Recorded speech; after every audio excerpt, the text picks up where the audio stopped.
buddy. Yo. How you doing? I'm doing well. Feeling kind of goofy. What about you? Oh, I'm okay. I showered not too long ago. I guess I got soap in my eyes because I feel like my eyes are all puffy and they're itchy and pretty sure they're red. My thing with eyes is if anything's ever bugging you, you just gotta let it go. Because as soon as he starts scratching, like that becomes its own thing. Yeah. Yeah, I don't know. It becomes a runaway irritation. I want to see if I can hold my eyelids up. Just not do anything for a while. Just let all that whatever's in there evaporate. Just if it's a hair, it'll evaporate in a matter of seconds. I mean, if you move your eyes around real fast, create friction with the eyelids and heat. Well, listener, he's moving his eyes like a crazy man. That's pretty fast.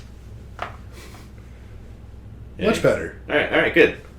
No, I'm just kidding. It did nothing. Damn. Alright. Let's move beyond it. I'm just going to have red eyes this episode. Just quit rubbing him. I can't stand to see people do that. I'm sorry, dude. Alright, that helped. It's like the most sensitive skin. You gotta toughen it up. It's bitch skin. You gotta exercise it. Or you can have the most bitch eyelids out there. Won't even be able to protect your eyes from the sun. Let's get off your eyes. The beautiful eyes. Well, That makes me think of Jeremy and the glasses. Oh yeah. Them doe eyes. For anyone who doesn't know, which is probably everyone, we're talking about. Should be everyone. Should be. Jeremy went to go get his eyes checked for the first time in 12 years yesterday. I didn't know that. Yeah. And he was trying on new glasses. He was sending us all pictures to get our take on them. And there was one pair he tried on that Nate commented on saying they showed his big doe eyes. Oh, it was all of them. Yeah, so I didn't know the 12 years thing. I just am bebopping throughout the day, and suddenly Jared's like, I'm trying out glasses. And sends 2 pictures of himself. And just like, imagine yourself if you were sending, hey, I need an opinion on these glasses. Mm-hmm. So he's not like you and me, eye to eye, somewhat squinty from smiling and stuff. He's as open-eyed as can be. And make sure you get these glasses in the frames and how they sit on my face. And just the natural how that looks. Just got a big... None of us are ever walking around like that. And he's got just big brown doe eyes. Just want to boop him. Yeah. Boop him right in the eye. Yeah. Our buddy Jer. Yeah. Love you, Jer. He let me... when I came through the door, he came downstairs and... Within seconds, it was like, you gotta look at this new VR. Mm-hmm. It's so cool. Yeah. Yeah. It's amazing. I told him how far that's come in so little time. Mm-hmm. And how, I mean, other than like government shit, but like, as VR has become commercialized, I think Jared's been pretty on top of it this whole time. Yeah, I'm pretty sure he's had basically every headset that's come out. Mm-hmm. I mean, in the last 10 years. What's down there right now, Yeah. I guess, is 3rd generation, and I've got the 1st generation from when we moved in 2020. And it's already, that is like leaps and bounds from where what I have is, and that's only 3, almost 4 years. Yeah. That's pretty cool. Did you already try it out? Not yet. That was one of the reasons I showered, because I get real oily skin really fast. Yeah. And those things are not anywhere close to being cheap. Mm-hmm. So I don't want to mess it up the first time I touch it. He told me it was $500 for this standalone thing that you turn on the power and it's got its own operating system and controllers and an amazing VR experience. Yeah. I think that's a very reasonable price for what I experienced, just like all 3 minutes of it. Even still, it's Jerry's toy.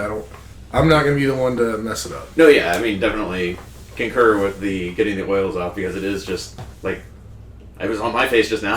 It's going to be on everybody's face at some point. Yeah. So, and if it's any good, it's going to get a lot of use. So. Yeah.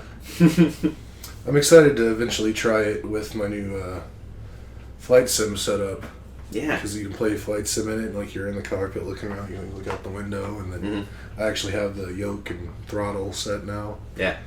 I like that it's all backwards compatible, so like every game that I know, I could play on the new one. Mm-hmm. And then work my way into the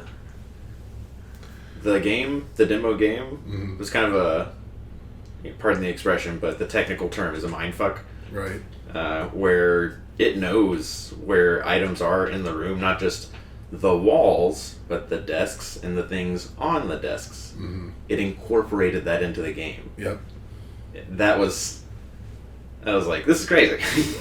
Because I don't care about spoiling this, because it's a demo. But to tell you what it can do, like, it reads the room, where Jeremy was standing, little animated, it's all cartoony, spaceship descends down from the ceiling, and, like, lands on the ground where Jeremy is standing, and that, like, kicks off this game, and you're seeing the room that you're in, because the pass-through, Right. what I'm used to is like a rough outline kind of thing, or what kind of looks like night sight and like old camcorders. This is just like regular camera and very nice, and that's built into the game as well. And you deconstruct the world around you as you do the game into this like fantasy cartoon world, and because it incorporates the walls and the things that are on the desks and everything, it's crazy.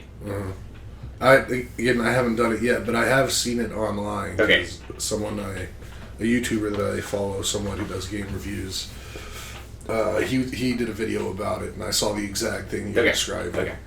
And I was like, I remember it being pretty wild watching him do it in his place, because it was like little things like jumping up on his couch and then running away behind the couch, and There were bad guys hiding behind the Christmas tree. yeah. Yeah. It's some things in the world are pretty cool. I immediately go into like the potential of it all, and how can that exist at the same time that we need to transform educating K through 12, like put those things together. Yeah. Stop like everybody knows like the reason you have classes and when it starts, when it does, when it ends, when it does, it's all like built around Industrial Revolution. We have to have kids like ready for the workforce, beat the Soviets type thing. Always. Just gotta scrap that and work in this technology where you can just anything around. It's internet, VR. My head immediately went to like how we could be teaching a lot better with this and how it'd be so much cooler. I mean, this isn't anywhere like near probably as deep as it could go, but Jeremy was talking about he got one app for it, which basically you can sit at a piano and it'll like turn the piano into like Guitar Hero. Like the notes will come like scrolling down, and then when they get to the key, you hit the key because it'll all line up and stuff, and that teaches you how to play piano. He said he's seen videos of stuff like apparently like people will wear it when they're like cooking and like watching like someone else do like cooking along with like a cooking show or something. Stuff like that. I don't know this, but presumably the stuff that's being captured is being worked into learning models, because the piano example is a really good example of how all pianos, you can fancy them up, and this isn't literally true, but look the exact same. Yeah. Because they have the same amount of notes, and the white keys are the same places, and the black keys are always in the same places. And they're always the same size. So it's different than asking an AI to identify, like this isn't the best example, but like a fruit or a car. It's harder than, it's a lot easier than asking an AI to identify a car, because there's so many different types of cars, and cars look different at different angles. But presumably when you're looking at a piano, you don't care about it from inside the piano out. It's always like directly looking at it. So presumably everything it's seeing is being tied into a learning model somewhere, where like the cooking example, if you have all of your ingredients out, garlic can look millions of different ways, but it's a finite amount of ways, and they fit categorically into one another, and it's just the potential is mind-blowing. That was awesome just to walk in and have that happen. Yeah. Yeah. A lot of fun stuff. One thing about, like, and I don't even think this was on the new, this was on an old one that he had, but just playing, like, driving games with it, like, kids could, like, easily learn how to drive a lot quicker and safer. Yeah. Just using that kind of stuff. Mm-hmm. A couple $100 worth and you're good to go.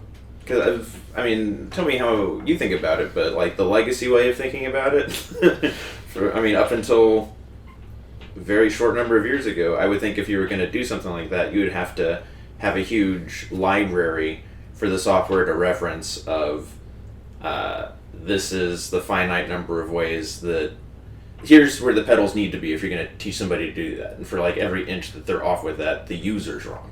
Mm-hmm. But this is like, no, just wherever they sit, scan the room, and then wherever they put those blocks, be like, this is where the brake is, this is where the accelerator is, this is where the steering wheel will go, and like have that up there until it syncs up with reality, where it's adaptive. It's not rote, it's not fixed, where it's like adaptive to the point of like what is actually literally happening right now, and then like put things where they need to be. It's so cool. Mm-hmm. And it's from fixed to adaptive is, that's like a quantum leap. These things just keep happening like every year. Yeah. Some fun stuff. Yeah. That's the fun of AI and like the reality of AI is like people are thinking of Skynet and they're thinking of like computer viruses on steroids, I guess. Mm-hmm. But the real cool use of AI is like teaching like the things you wish software could do. It's like, oh, I wish it knew. Like, put a sensor on it and tell that AI to tell the software what it needs to know. That's the real thing that's happening now. Mm-hmm. Love it. Heck yeah. Technology. The future's now. Gotta go. Still want my flying car, though. Yeah, isn't that funny? Like my dad would always point this out, like sci-fi, whenever I was thinking of the future, I was thinking of stuff like that, total blind spot. Yeah. I mean, I don't know, that's more just, flying cars has always been a wishful thinking thing. Like, we're not going to have those until, like, something changes in physics.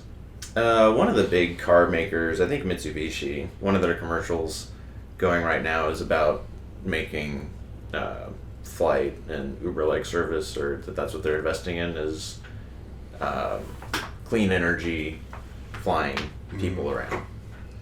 I mean, I've seen that, but I don't know. I don't know if we'll ever get to the point where like we can trust that kind of stuff with just the normal human. I don't think that's the plan at all.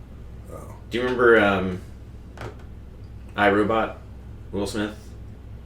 I'm not sure if I actually ever saw it. The paradigm of mass transit is that it's all robot AI controlled because people are too unreliable. And that, I think, is very much what we're moving towards. Yeah. Yeah. I mean, I get that, but I still hope I have the ability to have my own control of my vehicle. Mm-hmm. And I can like switch between like my thing and then, like the mass transit thing. Presumably, you could pay enough money to make that happen.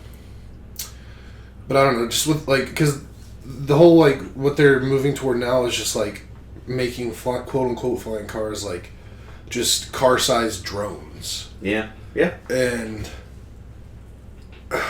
just me and Rotor Craft, I just don't trust them. And I mean, I know I've don't get me wrong, I know quite a bit about what's going on in that realm right now because I like flying. I follow a lot of flying stuff. And it's like they have some that are like actually an individual person could get in it and start flying around. Like they have flown prototypes of these things, but it's wild to me to wrap my head around the fact they're running like 18 different electric motors, and how precise they all have to work together to like keep the thrust proper. And then the redundancies, if like 6 of them fail, how do the others like? I don't know enough about the tech to trust it, but that just seems wonky. Like for me, at least, like in my head, in an airplane, if you're in the air, your engine cuts out, you can glide down, find a place. Right. Drone, there's no gliding. Mm-hmm. I guess you could have a ballistic parachute, but then you have to be high enough for that to even work, which would be at least 1,500 feet ish. Sure. Which is pretty high. Mm. So, I don't know. What you said about the timing and the redundancies, that made me think of how we get, and so far inevitably, we get sufficiently good at things that we had similar skepticism towards, to the point of taking it for granted. Like the Falcon 9 rocket, is that the one that lands, that goes up and lands? That was something that not long ago, but like it's feasible, I guess. It's technically possible, but I wouldn't want to spend all that money trying to figure it out. Now it's like weird whenever it doesn't work. And I also think of, because of what you said with the timing of the rotors, I thought of in World War I when they first started shooting machine guns through propellers. Oh, yeah. And that's do you know how that works? Yeah. Okay, great. But a very precision thing where it's like, you see it happen and you're like, they better not mess that up. Better not mess that up even once. And it's like, yeah, they figured it out. It messed up a lot, actually. Really? Yeah. Okay. plenty of props were just torn to shreds because of those things. Because any like bump to the system and it's off because it happens so fast. But, right.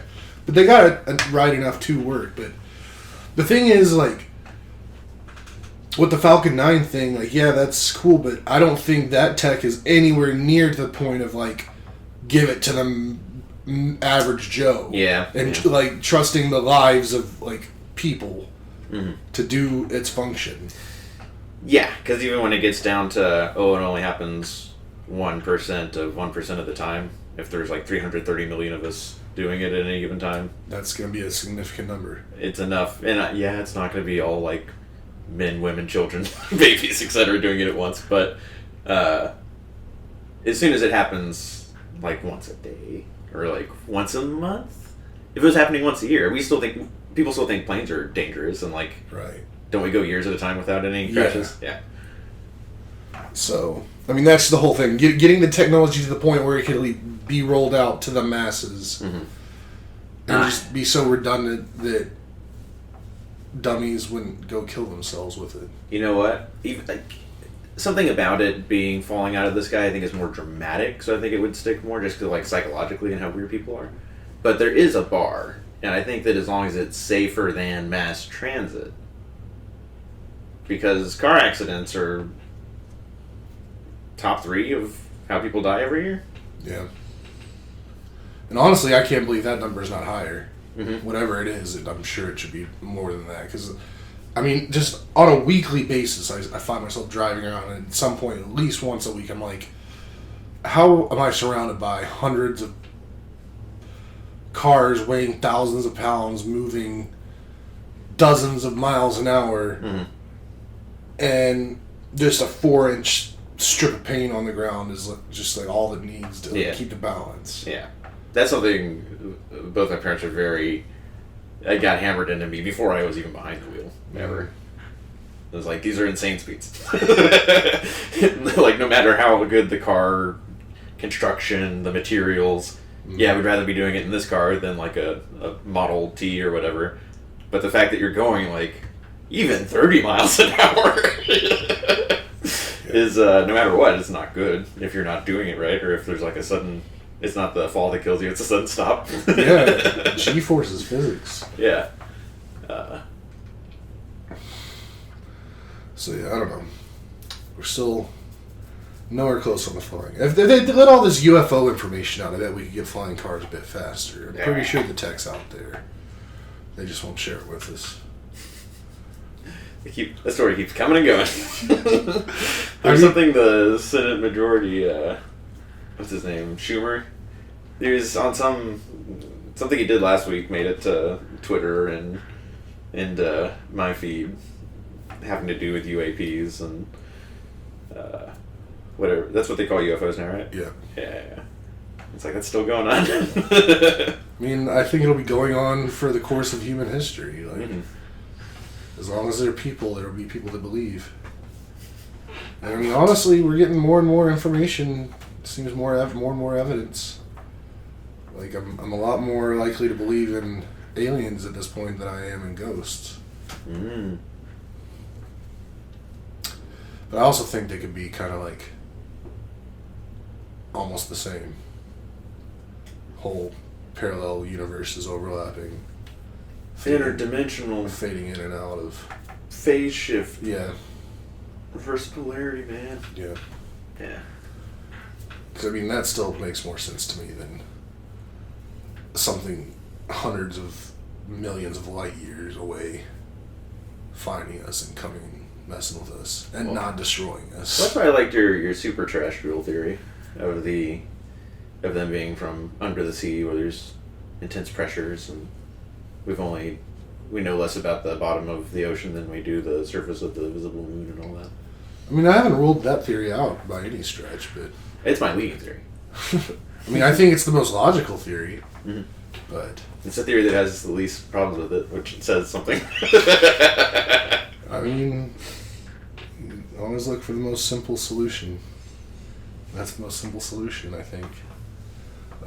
My killjoy, no fun thought on all of it is that at some point a guy testified before Congress that the executive branch presumably was spending billions upon billions of dollars of Congress's, the taxpayers' money without any congressional oversight, and that people who spoke up were threatened with death and all of that. And if those things are said under oath, that needs to be run to ground. That needs to be proven out and chased out and all of that. Or the guy needs to be charged with perjury or whatever. Treason. But it can't be both that those claims are made under oath about, like, I mean, that's a huge crime if that's true. So they can't both be true. I mean, they need to resolve that, or that guy needs to resolve that. I did see something that Sleepy Joe said recently, that he was gonna stop all funding to, like, whatever these covert, like, cells that are doing all this research and work on UAPs, like, unless there becomes some kind of oversight to it. I didn't read too much into it, but that was the gist. Like the Air Force's Committee on UAPs or whatever? Yeah, something like that, or... He's going to stop funding them unless... Or he's gonna... So it was really weird. I didn't know how to... Like, I should have read more into it so I could have known how to speak about it, but, like, it was like he was going to shut down the funding for these projects that are secret.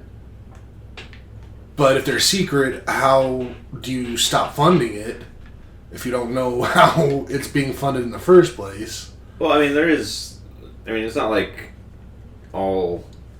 There are funding vehicles for the CIA, NSA, all the Fort Meade, all the Skunk Works and all of that. It's not that there's no oversight into that.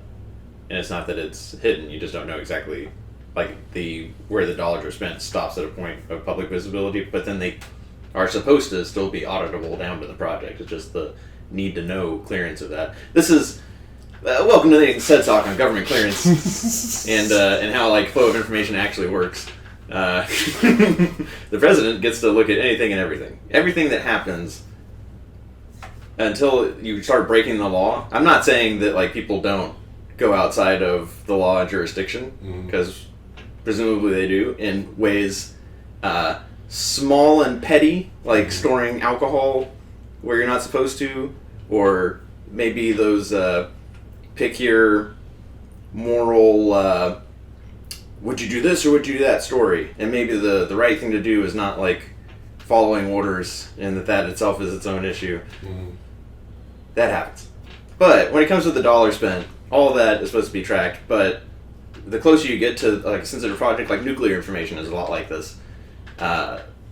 There's need to know level, and that's not a classification. That's like a methodology of the 12 people who are actually doing the thing. The covert ops, like we always think of military applications, but there's way more just defense, manufacturing, and nuclear energy use cases than there are any of these like covert, and especially any like fucking alien related nonsense with the CIA stuff. That's like when you think about all like the sensitive information and need to know information, every single day, like every 6 hours of every day, there's some new need to know only information coming out of like that defense manufacturing and like that boring stuff than there is coming out of the covert and the NSA and CIA. But that's neither here nor there.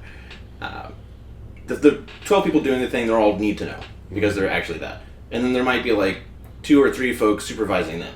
But you're imagining like a pyramid going up of fewer and fewer people, and then at the top of that pyramid is like the program manager or the person who's responsible for that project. Project is more accurate because a PM can have like multiple projects and only have like that project manager as their like point of contact.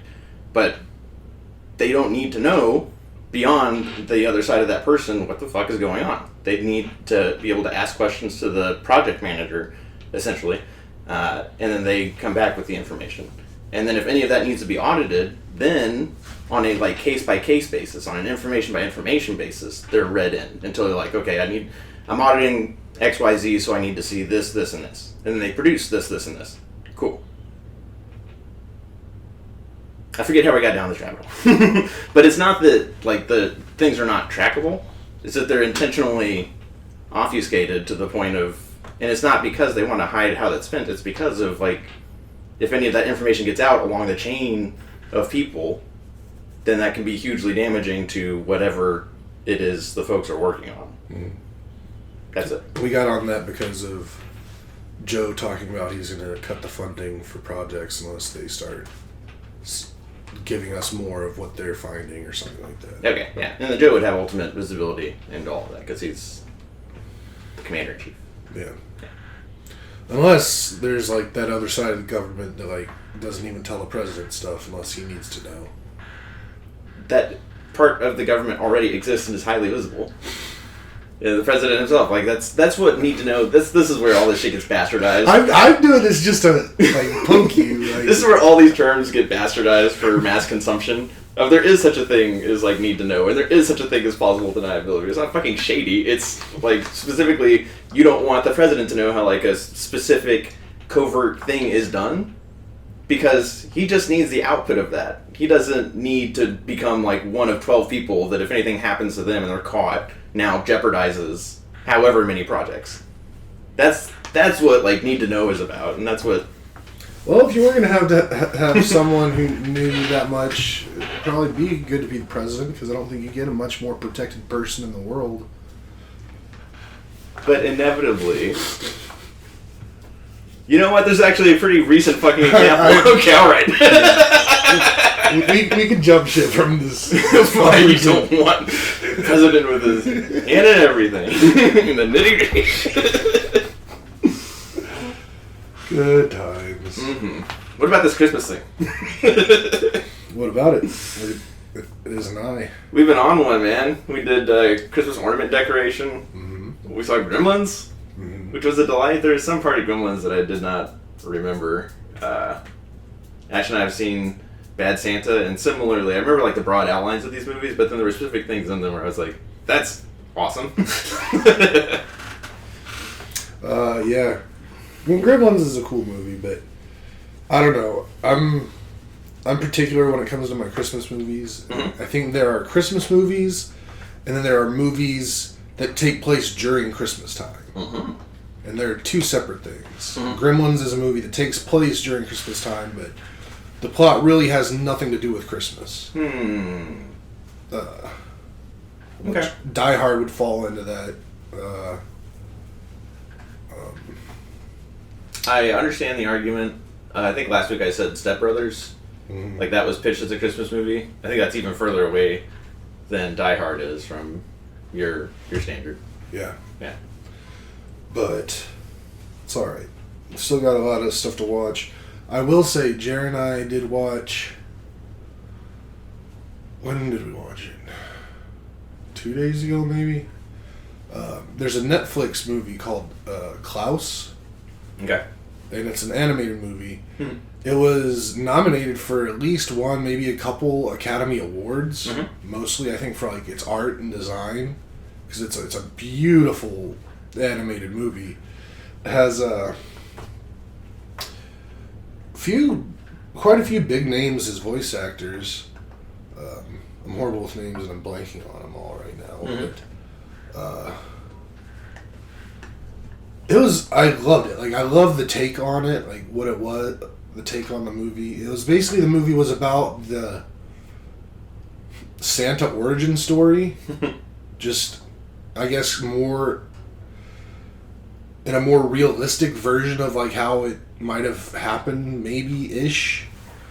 But I'm looking at the actors. Okay. Got Jason Schwartzman, Norm Macdonald, J.K. Simmons, who is just a badass. Yeah. Joan Cusack, Rashida Jones. Loving all that. But basically, the plot of the story is this, like, it's set in like different country somewhere, I don't know. But the son of the super powerful, wealthy, like, postal general, like the top of like the postal service. Okay. So there you go. And like, he's a little brat, and he always gets everything. Like, he's living like a 5-star life, just all being catered to. And then his father's like the postmaster general. Yeah, there you go. There you go. Yeah. And the dad's trying to like teach him how to like actually become a useful part of society and not just being like a little brat who has everything paid for. What's the time period? I don't know, we'll say 1800s. Okay. I have no idea. There's no technology or anything. But so he has his son like trying to become like a postman. Okay. To like follow in his footsteps, but the kid like purposely flunks out because he doesn't want to do it. And after he flunks out like a few different times, then like dad's like, all right, here's your 2 hours. Well, then the dad's like, okay, you're now a postman. And the kid's like, what? I failed, blah, blah, blah. He's like, you're going off to this super remote, super northern village that's like cut off from everywhere. You have to set up a post office. You have to deliver this many letters within a year. And if you do, you can come back to your wealthy life and whatever. But if you don't, you're cut off. You don't get anything. So begrudgingly, this guy goes off to this like island, snowy like hellscape, and it's like the town's a mess. It's like basically 2 fighting families just going at war with each other all the time, just a real mess. But then I don't know how much I want to talk about that. I think that's enough, because then we're getting way too deep into the story. I don't want to tell the entire story. He becomes Santa Claus. No. He finds an old recluse woodworker in the woods who has made a bunch of toys for his kid that he never had. A carpenter. And the postman figures out the only way letters are going to start getting sent is having kids write letters to this Mr. Klaus asking for a toy. Because I guess one kid found out that this guy made toys once, sent him a letter, Klaus delivered a toy, and like got all teary-eyed or happy to see a kid having joy, because it's a very joyless world that they're living in. The little ones, yes. And then all the kids start writing Mr. Klaus letters to bring him toys, and then the postman delivers those to Klaus, and Klaus, I don't know, becomes a whole thing. It's an amazing movie. Like, I'm so bummed that like I didn't, because I never really even heard of it until the other day, because we've just been trying to watch Christmas stuff, and I was just scrolling through a list of like best Christmas movies. And I went through numerous like top 50, top 100 lists, and this, like, the movie was on every single list, and like not super low, like it wasn't toward the bottom either. It was at least top mid or top half. And after I saw it on every single list, I was like, well, this must be worth watching. So we fired it up, and I thought it was absolutely incredible. I wish I hadn't watched it, so we could all watch it together, like this weekend or tomorrow or something. Hey, makes you. Yeah, it's a great movie. If anybody out there, Netflix, Klaus, amazing Christmas movie. Sounds like it might pull on the heartstrings a little bit. Yeah. Might jerk a tear. If you had a vulnerable day, or like a day that puts you in a vulnerable position, I can see it bringing a tear. But I mean, it was a lot of comedy in it too, and a lot of I don't know. It had everything, and it's gorgeous. It's just beautifully done. Okay. The artwork is like alone. If you just listen to watch the whole thing on mute with no captions, it'd still be worth it. Nice. That's pretty high praise. Yeah, it's real good. I got asked favorite unconventional Christmas movie today. Mm-hmm. Do you remember one year I made us all watch Kiss Kiss Bang Bang? Mm-hmm. Do you remember it at all? Vaguely. It's on a lot of those lists that I was looking at too. Because it's awesome. I might try and watch that this weekend with the missus. I'm getting her a Christmas present right after this. Oh, snap. What are you getting her? I can tell here. I was just kidding.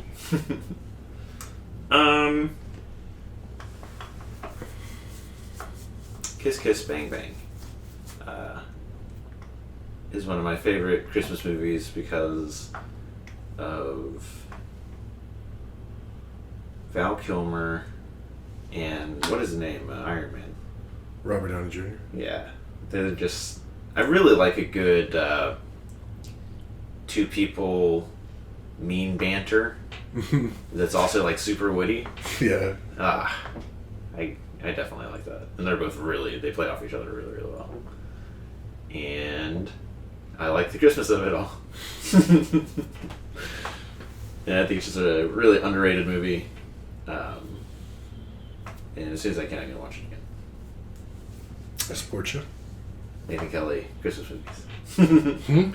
Kelly Nathan Christmas movie corner. Yeah. I'm also really excited to watch Emmett Otter's Jug Band Christmas. I know, Kelly. Every opportunity you get. Say it again. Emmett Otter's Jug Band Christmas. I think we're definitely gonna remote watch that tomorrow. I've definitely typed it in my phone enough where if I type EM, then I can about. just like keep hitting the suggested and it'll spell out the whole thing. Excellent. Yeah. For anyone who doesn't know, and I didn't know this until this year, but it was like a 1977 Jim Henson Christmas special. Like it's like Muppets, or it's like puppet. But I mean, like it's not any of the Muppets you know. But they're Jim Henson. Like characters that they created for this thing, and not like Jim Henson Studios, but like Jim Henson. Yeah.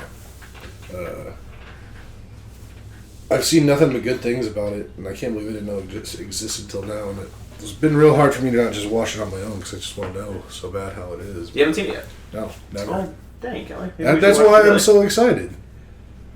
Huh? Maybe we should watch it together. I mean, it's whatever. We'll think about that. We'll think about that, listener. What? I don't know why, but I kept thinking about you whenever I would see the movie because I was like, Nathan likes otters, but then I was like, wait, maybe that's seals. No, I like otters. Oh yeah, seals are dangerous. Oh. I like an otter. Like floating on their back, tapping their bellies. That's like the most endearing, sunniest. They're conniving little bastards. And I love it. They're like smart water raccoons. Good stuff. Raccoons are pretty smart too. But those hands, Yeah. they're just so Handy. dastardly.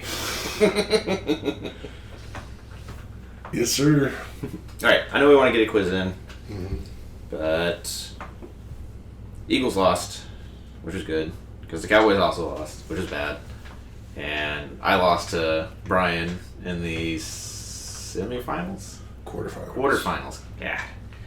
I lost to Brian in the quarterfinals. I actually lost in the quarterfinals too. You're out. So I think that's like trophy's not coming back to Austin. No. Closest it could get is San Antonio, I guess. I mean, technically, you lost by less than a point, so that could get changed in stat corrections. It's not likely, but it's possible. Yeah, it's not likely. But hey, Ashley beat me in Corey's league, so she's going to the championship in that. Oh yeah, and she gets. Yeah, she'll. I hope she does very well. Yeah. For a bunch of reasons. My lesson learned in the main this year. Last year, I went on that like epic, like win streak, Mm-hmm. and then I think also lost in the first round of the playoffs. And I did it with like my second or third round pick on my bench, and like going off. So I was like, yeah, you got to dance with the girl you went with, the girl you came with. And Wednesday, I think, I set my lineup, and it was like my killer lineup. And I was like, this is it. I'm gonna leave it alone. It had like all my top performers and very much my top draft picks. And I was like, let's go out there and do good things. And lost by like 0.8 or something points.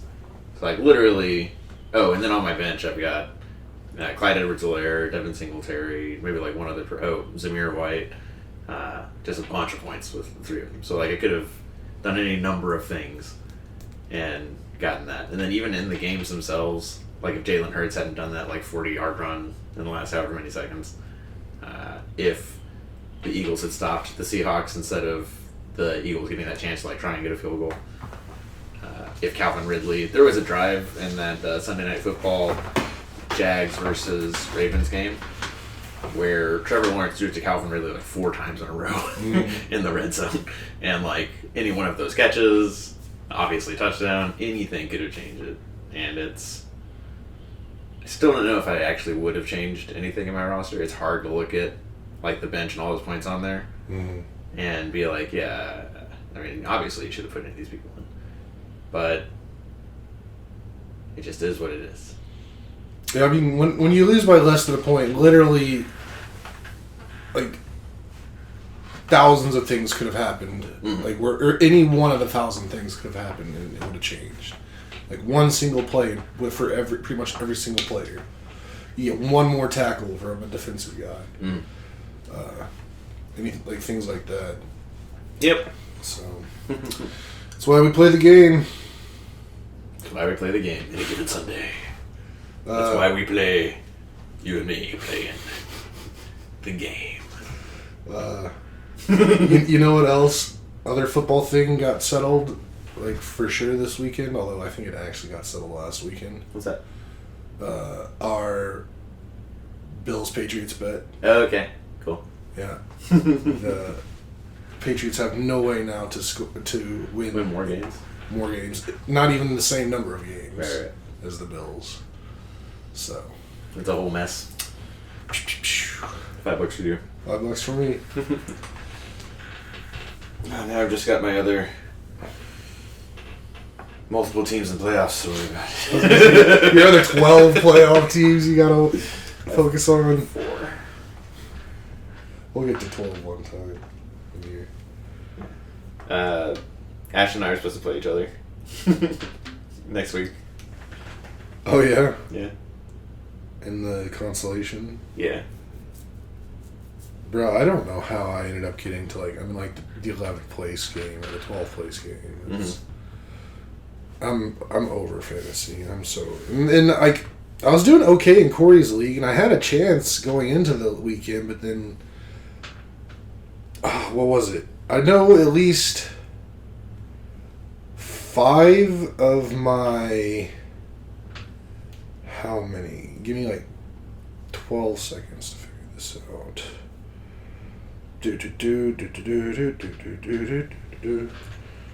Okay.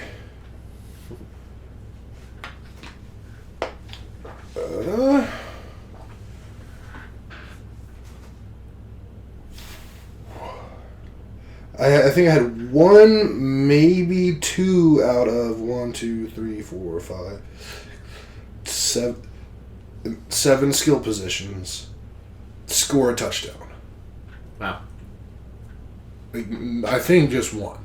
Mm-hmm. Possibly 0. Like, how does nobody score a touchdown on my team? That's just wild. Ashley was She was in a similar situation in livid. Yeah. Bro, I mean, that's where I was at for my Corey's League team, because I was like, come, you guys are getting paid millions of dollars, how could you not? She's, Arthur Smith is on McAfee all the time. Mm-hmm.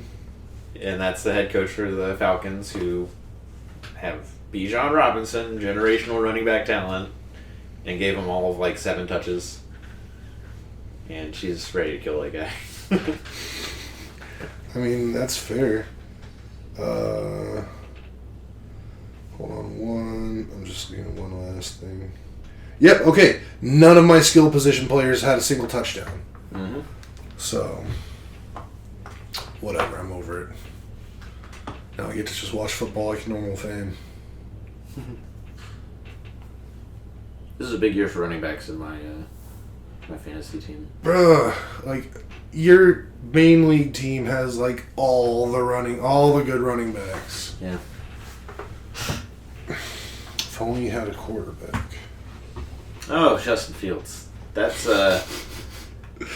I have rarely hated a franchise, because I love the players, and, Raiders I always thought were dirty, but, yeah, good for you. Washington and the previous generations of their manifestations of their mascot and all of that have done enough things that piss me off and make me say I hate that franchise. Mm-hmm. Recently turned it around, and that was before I loved players as much as I do now. Yeah, I mean, outside of I might fucking hate the Chicago Bears. Justin Fields, yeah. The thing is, last week Justin Fields kicked me out of the playoffs in Corey's League. Mm-hmm. And then when I need him in this, didn't just actively. But yeah, the people, I know a lot of Chicago Bears fans that are like, we hate the Bears too. So I'm like, yeah, just a hated franchise. Yeah. Hated poverty franchise. They're one of those teams that, like, I've always wanted to like, but they've just never given me any kind of reason to be like, okay, you should like them for anything. Yeah. Which sucks. They're just an insult. Yeah. Just a walking middle finger of a franchise. Yep. All right, let's shake out this negative energy. Yeah, I still have things to look forward to. Life goes on. You wanna take Let's quiz it up. a meander into Kelly's quiz corner? Segue, you've just been segued. All right. Seeing as how this episode will be the last one released before Christmas, we're going to do a Christmas-themed quiz. The title of this quiz is, "This Would You Rather for Christmas songs will determine whether your music taste is classy or trashy." So it's going to be, we choose one of 2 different options. As always, I'll read those, and we'll talk about our decisions and see what comes out in the end. Quit reading ahead. All right. Question 1, or the choose one, however you want to say that. Last Christmas by Wham or Santa Tell Me by Ariana Grande. I don't think I've heard Santa Tell Me by Ariana Grande. I bet you have. Well, I really like Last Christmas by Wham. I'm going to go Last Christmas just because Jared and I went to Taco Bell recently and they were playing that inside and we were talking about, is this Wham? Yeah, it's Wham. All right, number 2. I wish it could be Christmas Every Day by Wizard, or It's Beginning to Look a Lot Like Christmas by Perry Como. Again, I'm not familiar with I Wish It Could Be Christmas Every Day. Although, you know what? I like that sentiment, so I'm going to go with that. Nice. Here's one where I think we'll disagree. What did you choose for that one? Oh, no, I picked Perry Como. Okay. Alright, next one. Step Into Christmas by Elton John, Fairy Tale of New York by the Pogues and Kirsty MacColl. I'm going to go Elton John. Me too. People are insane about that Fairy Tale of New York song. I know that like the Pogues dude like died in the last like 2 weeks. Mm. But then also Jason Kelsey, that's like his song that he sings on. I think he sings on all of them, but like he's. Oh yeah. There's Instagram and TikTok reels of him singing that song specifically on that album they did. I just don't care. I don't like it. All right, next one. All I Want for Christmas Is You by Mariah Carey or Santa Baby by Eartha Kitt. This is probably going to be the easiest decision for me on the list. Yeah, me too. Be All I Want for Christmas Is You. You're an absolute slut for that song, as am I. It's not even really I'm a slut for that song. I'm just very anti-Santa Baby. Interesting. Like, that's just a very entitled person singing that song. Like, what makes you think you deserve all those things you're asking for? Like, that's not what Christmas is about. You're being a selfish... I think it's just fun to have that voice. Nah, I don't like You're like, give me a Christmas song. So I can sing it in the silly voice. Yeah, for me, I unironically love that Mariah Carey song. And I know all the memes and stuff. I don't care. It's a banger. It's a banger. Just on that realm, I just discovered a song that's, I guess it's been around for about 10 years. I don't know if I really ever heard it or just paid attention to it, but since I've been listening to Christmas music on the radio in my car, Kelly Clarkson had a banger in like 2011, 2012. I think it's called like Under the Tree or something like that. And it's real good. You should listen to it after this when you're driving around. Next one, Mary's Boy Child by Boney M. or Winter Wonderland by Louis Armstrong. I mean, Louis Armstrong is rocking in the Wonderland. You can't beat that. That's where it's at. Next one, Stop the Cavalry by Jonah Louie or A Spaceman Came Traveling by Chris de Burgh. Chris de Burgh. I honestly don't know if I know either one of those songs, but Nor do I. I like space, so I'm going to choose that.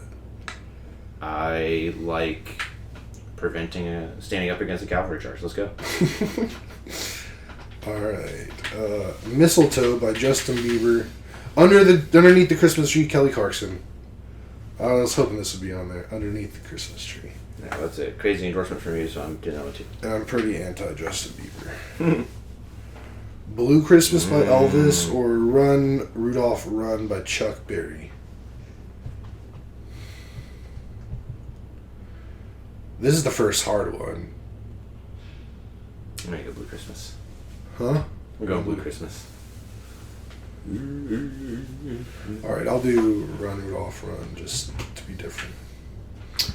Alright, next one. I Saw Mommy Kissing Santa Claus by the Jackson 5 or Rockin' Around the Christmas Tree by Brenda Lee. Yeah. I'm going Rockin' Around the Christmas Tree. Are you also thinking of Home Alone while you're doing it? A little bit, but I'm more thinking about how I Saw Mommy Kissing Santa Claus is probably the most played song on this radio station I've been listening to Christmas music on. And it's just, I've heard it way too much this season. Next one, Merry Xmas Everybody by Slade, Christmas Wrapping by The Waitresses. Again, another pairing I'm not familiar with. I'm taking The Waitresses. I'm going to be on The Waitresses as well. Wonderful Christmas Time by Paul McCartney or 2,000 Miles by The Pretenders. Is that what that's about? Huh? Are we learning something about the song 2,000 Miles by The Pretenders? Is that the same song, though? No, maybe it's not. Because the other one, it was... More to 1,000 miles to be there at your door. Yeah, so it was only 1,000 miles. So they do like a Christmas song called 2,000 Miles? Why, guys?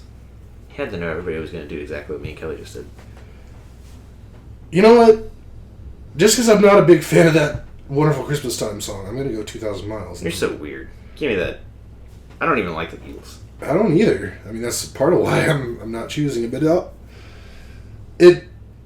seemed like he was trying to recreate like the sound that the Beach Boys had in their Christmas album. Sure. And screw you, Paul McCartney, you can't be a Beach Boy. Okay. You're not allowed. Seat's taken. Well, apparently, like, the Beach Boys and the Beatles both inspired each other. Like, Paul McCartney has been on record saying, like, the Beach Boys were a very big inspiration for the Beatles. Nice.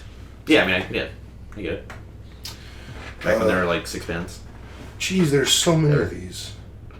We're going to really start going a little quicker.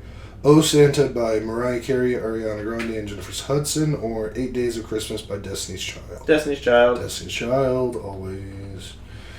Driving Home for Christmas by Chris Ray. Christmas, Baby Please Come Home by Darlene Love. I'm going with Darlene. Me too. Do you know who that is? No, but I'm pretty sure I know the song. Is that the one, like... Then deck the halls. Oh, nice. If it is, I like that song. I don't know. I could be wrong. The next one, Santa Claus is Coming to Town by Jackson 5. Santa's Coming for Us by Sia. This time I'll take the Jackson 5. Yep, me too.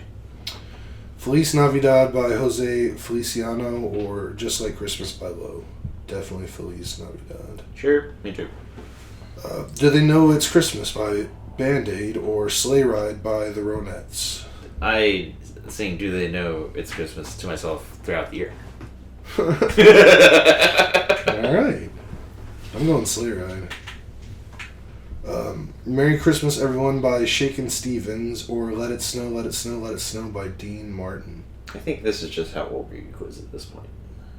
I mean, I'm going Dean Martin. Yep. Happy Xmas War is Over by John Lennon and Yoko Ono. It's the Most Wonderful Time of the Year by Andy Williams. Andy Williams. Yep. I just can't vote for anything. Go home, Yoko. Yeah. White Christmas by Bing Crosby, or Jingle Bell Rock by Bobby Helms. Give me that Bing Crosby! Yeah, if it has to be between those two songs, I think White Christmas is better. Alright, and my answer is you have great taste in Christmas songs, but you probably knew that. When the holiday season rolls around, it's only the finest tunes that make it on your playlist. While you might even have a reputation for disliking Christmas music, which I don't, that's absolutely false. The truth is that you just like the good tracks, and not all Christmas songs are created equal. Am I right? And then there's a gif of Neil Patrick Harris winking at me. Are you ready for this? Yes. You have terrible taste in Christmas songs. I'm afraid to say it, but it's true. You're the kind of person who is happy sticking on a Christmas playlist and listening to any and every song on there, and I'm here to tell you, not all Christmas songs are created equal. It's clear that you wouldn't know a good festive tune if it hit you with a sleigh. I'm sorry, I don't make the rules. I do. And I have a gif of April Ludgate saying, I love garbage. Look at my gif. Like I can't scroll all the way up there. Nice. Sam Cleel, BuzzFeed staff, come for you. And that concludes this week's Kelly's Quiz Corner. That was fun. That was a good time. Yep. We gotta do some music making of our own. Oh yeah, I need to get on that real bad. I've been stuck on this new Vigi game that I'm putting in way too many hours on. I assume we're putting together the drinking and singing. Oh. Yeah. Come on. I don't know if I'll be able to play if I'm drinking. Oh my goodness. But they're not gonna sing and clap if they're not. Alright, then we just do some shots, and then I start playing really fast before it kicks in. That's probably what we'll end up doing. Yeah. Listener, I don't think you'll be hearing from us until after Christmas, so. Merry Christmas. Definitely want to wish y'all a Merry Christmas. Feliz Navidad. Yeah, that good stuff. Or anything, whatever you celebrate, let's just be happy this time of year. Say something nice to somebody. Hug somebody you love. We love you. Don't forget to relax some too. Yeah, don't forget to relax. A lot of not relaxing going on. Yeah, don't be one of those people. Take some time to take a breath. Chill. Just a little. Some. Get in front of the fire, get some hot chocolate, and listen to some tasteful Christmas music. I'm gonna get some hot chocolate after this. Do those things and take deep breaths. Yep. Yep. Alrighty, we love y'all. Merry Christmas. You guys, bye. We gather round the fire and we listen to the choir echoing through years gone by, singing songs that we remember as we watch the shadows flicker, dancing with a starlit sky. And you laugh as I smile, so please stay for a while. The night is young and Santa's coming. I'll bake the cookies while you read a story. The mistletoe hung and snow is falling. When you're here, I know. When you're with me, I know. This time of year is better together. We share in the cheer, no matter the weather. And though sometimes it may get cold outside, Christmas will always be warm with you.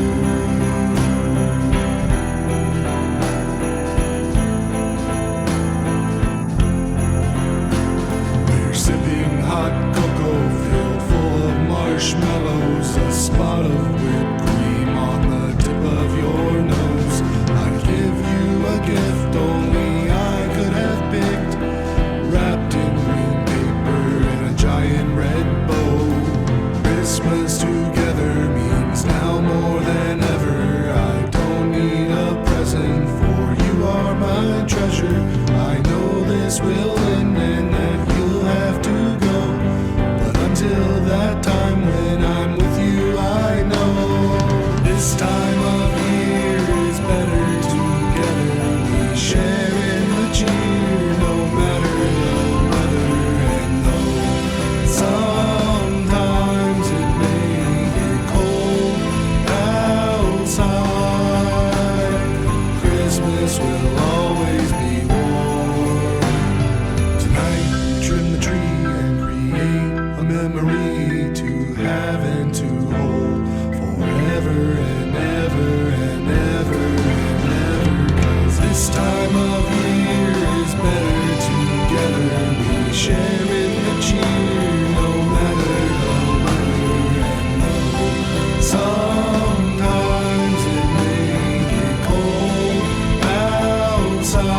outside, Christmas will always be warm with you. This time of year is better together. We share in the cheer, no matter the weather. And though sometimes it may get cold outside,